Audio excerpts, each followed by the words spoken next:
Am I the A for getting upset with my wife for secretly having an abortion after I clearly stated I didn't want children? I have been happily married to my wife, Clara, for around 3 years now. I love this woman to pieces. I don't want to get sentimental, but she truly is my other half, and I cannot see myself with another woman, even now. Before we got married, I made my stance on children clear. I didn't want any. She agreed at the moment, and I thought that was that. About 1.5 years into our marriage, she brings up the question of children again. She asks me if I want kids. I say no, I don't. She hums and we go back to doing what we did before. It wasn't a conversation so much as it was an odd question this time around, but I didn't think anything of it. We had a very robust sex life but always took the necessary precautions. She has the implant and I use a condom around 90% of the time, so I wasn't worried. Her bookshelf recently broke, so I ordered a new one. I had wanted to build it as a surprise and put her books up on it for when she came home. While going through them, I noticed an old journal of hers. I immediately smiled and flipped through it. When we were in college, she'd carry it around. It was a future planning notebook or sorts. If she wanted something in life, she'd draw out exactly what she envisioned, add clip-ins, the whole 9 yards. Manifestation, if you will. She had shown me it in college after declaring that she wanted to pursue her doctorate, and I remember being stunned at the attention to detail. I mean, we were only sophomores and she knew exactly what she wanted to do, what she wanted to study, and where she would take herself. It made me feel out of depth. I liked it. Anyway, I flipped through the journal, reminiscing about the past. I hadn't expected there to be any new entries, at least not anything recent that I hadn't experienced with her. But as I opened it up, I saw something I never thought I'd see. It was a section dedicated to pregnancy and baby prep. She had researched prenatal vitamins, OB-GYNs in our area, had images of cradles, etc. It was only 2 pages, but I remember feeling so sick. In my head, there was only one reason she'd put that in a journal like this. She wanted kids. Naturally, I was torn up. I kept telling myself I'd been upfront about what I wanted, and if she hadn't, that was her fault. But the thought that she'd secretly been suffering because of me, that she was holding herself back from the life she wanted to please me, I couldn't stand it. I confronted her about it as soon as we came home, and I found out the situation was a lot worse than I thought. Clara did indeed want kids, but claimed she wanted our relationship more and was okay with compromise. I asked her 1,000,000 times if she was sure. I really wanted her to be honest and not feel like she had to hold anything back. She insisted that not having children wasn't a deal breaker for her, but I kept pushing. I couldn't understand why she'd put something that wasn't that important to her in that journal. In the midst of our conversation, she dropped the bomb. She told me she had an abortion 1.5 years ago. Offered up the information like I should have been relieved. Like it was the proof she needed to convince me that she meant what she had said about children not being a deal breaker. I can't describe what I felt at that moment. What I'm still feeling. What I can say is that I have never blown up at my wife the way I did that night. I didn't put my hands on her. I would never put my hands on her, but it was not a pretty exchange. I just remember feeling hurt that she hadn't consulted me on such an important decision. That she went and had such a life-altering procedure without discussing it with me. That I didn't even fucking notice that it happened. I mean, those things have side effects, right? She would have been bedridden for days afterwards, in physical and emotional pain. How could I not have seen the signs? I'm still beating myself up about it. I remember her asking me if I wanted kids, but nothing about her emotional state for the rest of that week when she would have had the procedure done. How much can I really claim to care about her? I don't want children, I still don't. But I'd rather chew my left arm off than make her have an abortion, even more so now after she's told me she isn't really against having kids the way I am. I'd happily raise a kid if it meant she didn't need to go through something so drastic. I've been staying with my sister for the last 1.5 weeks. I needed space to think, so I left. I want to see her, to ask if she's okay, but I don't know what to do or say. I'm still unbelievably angry at her and at myself. I don't want to yell at her again. I think the first time around scared her pretty badly, and I don't want to repeat that. My sister thinks I'm being petty, punishing my wife for something I would have agreed with regardless. But I wouldn't have fucking agreed. I don't know. Relevant comments. OP on not considering of prioritizing his wife's preferences when she is prioritizing his decisions. Comment 1. OP. To clarify, I never once said this. If that's how my post came across, let me clear it up.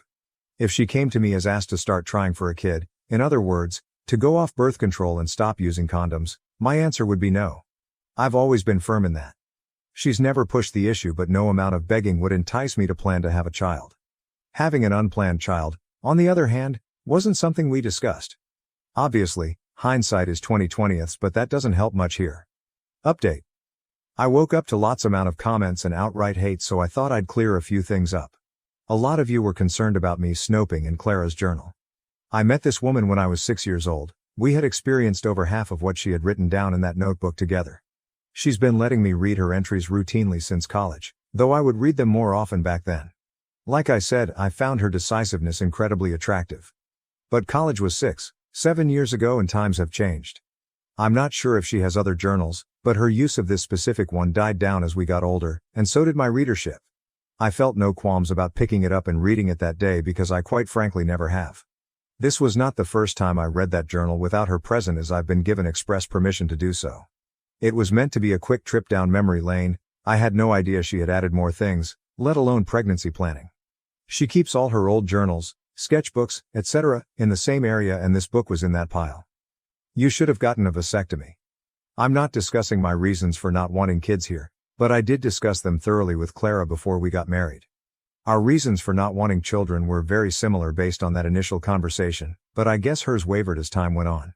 How that turned me into an evil dictator that refused to hear her opinions out, I'll never understand. But I guess that's Reddit for you? I didn't get a vasectomy because I'm not sure that I won't want kids 10-15 years down the line. I am positive I don't want them at the current moment, but I'm 27. Opinions and circumstances change. Regardless of its reversibility, it's marketed as a permanent surgery. Vasectomies are covered by my health insurance, but reversals are not.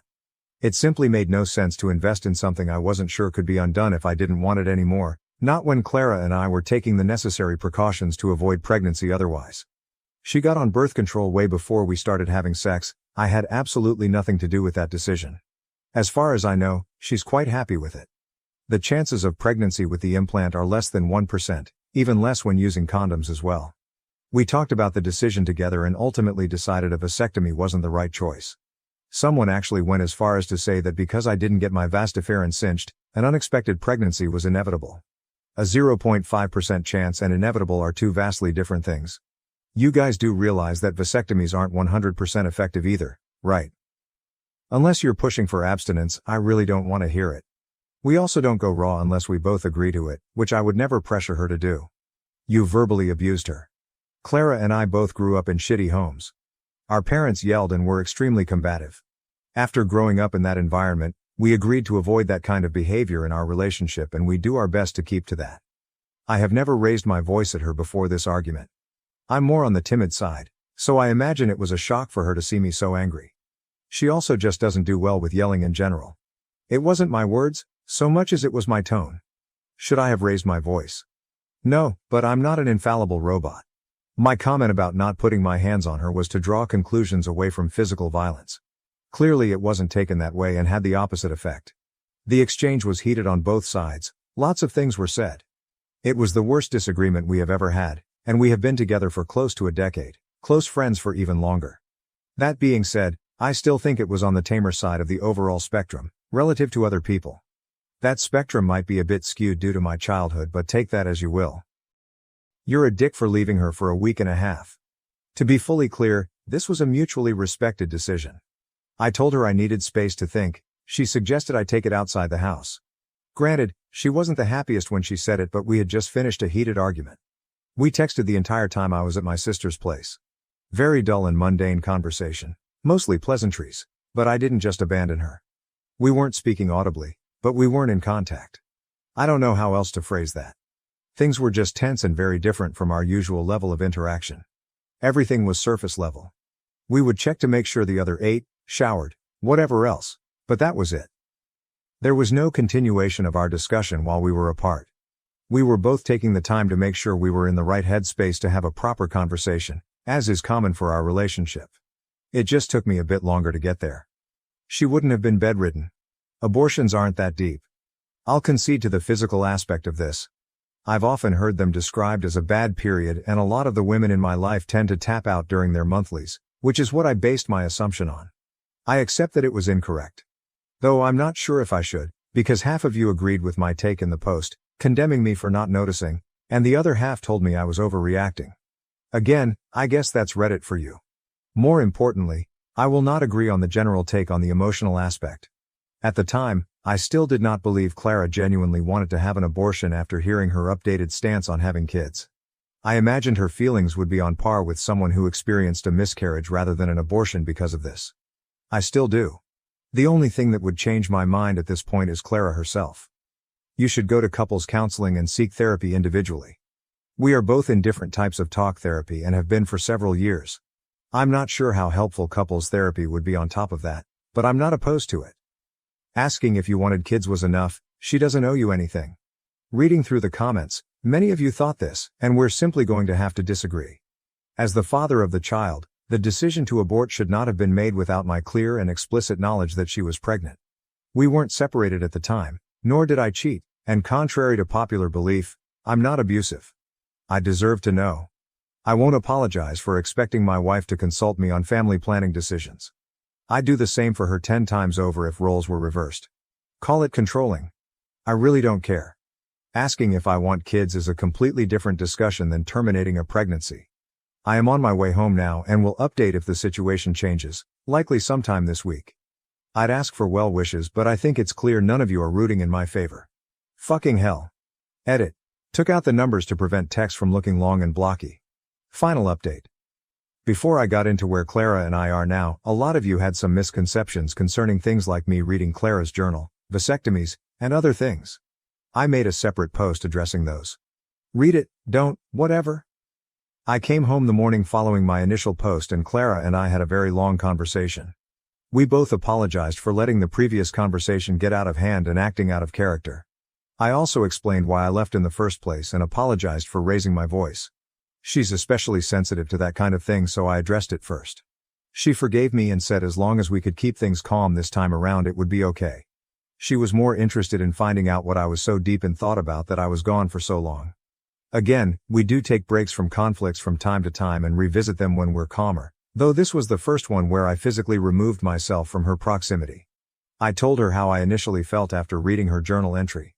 I hadn't been mad then. Part of me was confused. We had agreed on no kids before getting married after all. The other half was riddled with anxiety. Contrary to what you may all think, I adore Clara. She is quite honestly one of only good things this life has given me. I didn't want to lose her, but if she wanted kids badly enough to put them in her journal, I wasn't sure what that would mean for us. She downplayed the importance of the entry. In her view, not everything she puts into the journal is something she's genuinely hoping for. Some things are just nice to fantasize about, and not every fantasy is meant to be reality. I was honest. I told her that her words were hard to believe given how meticulously she had written everything down and planned it out. The last thing I wanted was for her to harbor resentment over what her life could have been. She assured me that wasn't the case, but I'm still unsure. Talking about the abortion itself was hard on both of us. I wanted to know if she was in pain, what signs I had missed. I didn't really press for details on the procedure, but we talked a lot about how she felt afterwards, why she hid it and how she came to her decision. I just held her in my arms and listened for the most part. It was gut-wrenching to say the least. It turns out that the second time she had asked if I wanted kids occurred a month or two after she had already had the procedure done. She had asked because she was contemplating whether or not to tell me about it. I guess she had ultimately decided not to. She told me I was actually with her the day she took the pills. I remembered the day because she had been crying and I wasn't sure why. When I asked, she cited cramps, so I got her a heating pad and laid down with her. Her periods have always been pretty hard on her, so I guess I didn't think much of it. In hindsight, I should have realized something was up because she hasn't had bad cramps in years. Still, I'm glad she didn't go through it completely alone. Much later that day, I asked her why she didn't come to me when she realized she was pregnant. In her eyes, she was protecting our relationship. She knows our circumstances, my reasons for not wanting kids, my stance on abortion. She didn't want to burden me with having to choose between the two, and so she made the choice herself. As hard as I try, I can't understand or accept her reasoning. Her decision to go through this alone, while meant to shield me, inadvertently communicated that she doesn't trust me to support her or handle the truth. All I understood is that she feels like she can't lean on me when she's in trouble. And if that's the case, I'm not sure why we're married. She's always been independent, but this is the first time I've felt completely blindsided by not being included. I asked up and down if I'd given her a reason to doubt me, to doubt my commitment to her. If she felt I wasn't a reliable partner, etc. She said no, but that just makes all this harder to grasp. She said she was afraid saying anything would change how I viewed her, our relationship, but I'm having a hard time distinguishing insecurity, anxiety from reasonable doubt. I asked her if she knew I loved her, how much I care for her, the lengths I would go to make her happy, etc. She laughed a little and reminded me of a line from my wedding vows. We shared private vows before our ceremony and I had said quite a bit. I was a little shocked that she remembered that portion at all, let alone word for word. We transitioned to talking about the promises we made to one another, and just times in our relationship where we had complete trust, faith in one another. It helped put us both in better moods and ended the night on a lighter note for both of us. We're doing okay at the moment. Not quite where we were before, but getting there. Everything's still incredibly raw, including our eyes. We both broke down 5 minutes into the conversation. Clara is against couples counseling right now. I'm ambivalent, as we're still working a couple of things out on our own. I'm not sure how helpful a third party asking what steps we're willing to take to improve trust and transparency will really be, but I'm open to anything at this point. We're not leaving one another. Issues or not, we both think it's clear that there's still an abundance of love between us, and we don't want to throw that away. Some of you will be happy to know that Clara and I decided on a new rule for ourselves. Clara was a lot more upset about my leaving than she initially let on. From now on, the distance between the top and bottom floors of our home is all the space either of us are allowed to take. We need to cool our heads. If proximity really does become an issue, the max either of us are allowed to stay outside the house is 48 hours. So no more week-long stays at my sister's.